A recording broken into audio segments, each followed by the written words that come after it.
Здравейте! В този урок ще покажа как се прави нова карта в диск Панорама 11 версия. Това е стартовия прозорец на програмата.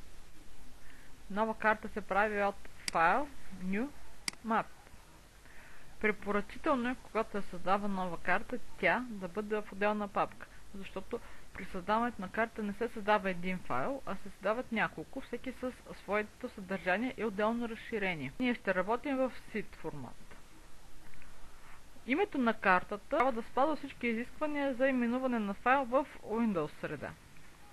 Понеже аз ще направя карта в мащаб 1 към 5000, т.е. едромащабната топографска карта, за име на файл ще използвам неговата номенклатура, а именно K35 007 135. Потвърждавам с Save. След потвърждаването се изкарва основният диалогов прозорец за създаване на карта. Тук най-важните неща са класификатор, т.е. системата от условници. Когато се избира един класификатор, той автоматично се копира в папката при другите файлове за конкретната карта. И ако се извършва редакция, то се извършва редакция върху този файл, а не върху оригиналния. Аз ще правя едромащабната топографска карта 1 към 5. Затова избирам класификатор за едромащабната топографска карта, който отговаря на новата наредба. Класификаторите в диск карта са с разширение RSC. Твърдавам съобщия таб е с име на картата. Не е задължително името на картата да съвпада с името на файла, може да се изпише каквото потребителят желае. Следват табовете за тип на картата, проекция, сфероид или вертикален датум. Ако потребителя познава параметрите на това каква проекция иска да създаде, може да ги въведе. Ако ще се работи в локална координатна система, потребителят може да избере едромащабен топографски план. Програмата разполага с опции за импорт на данните за типа на картата или от HTML схема, или от EPSG кодове. Аз ще импортвам данните за BGSJ5 от HTML схема. Тези HTML схеми се намират в системната папка на програмата, където е инсталирано Панорама 11 и се казва World HTML. Избирам BGS25 и давам Select. Виждате, че автоматично се смениха нещата, за да отговарят на новата координатна височинна система. Следващото, което мога да избира, е мащаба. Аз ще работя в 1 към 5000 и това оставям 1 към 5000.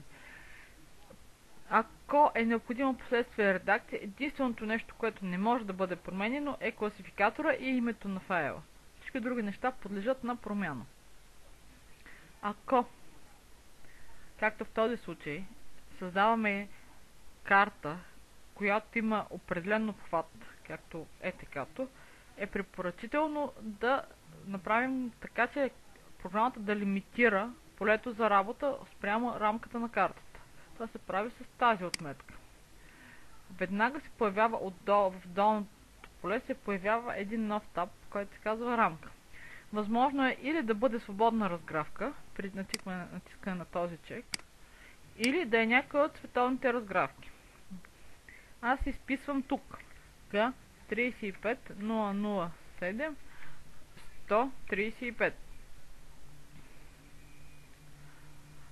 Нулата пред номенклатурата означава, че картата се намира в северното полукълбо. Ако стои тук единица, означава, че картата е в южното полукълбо.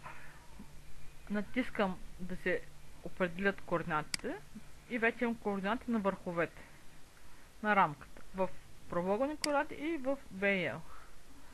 След като проверявам отново данните,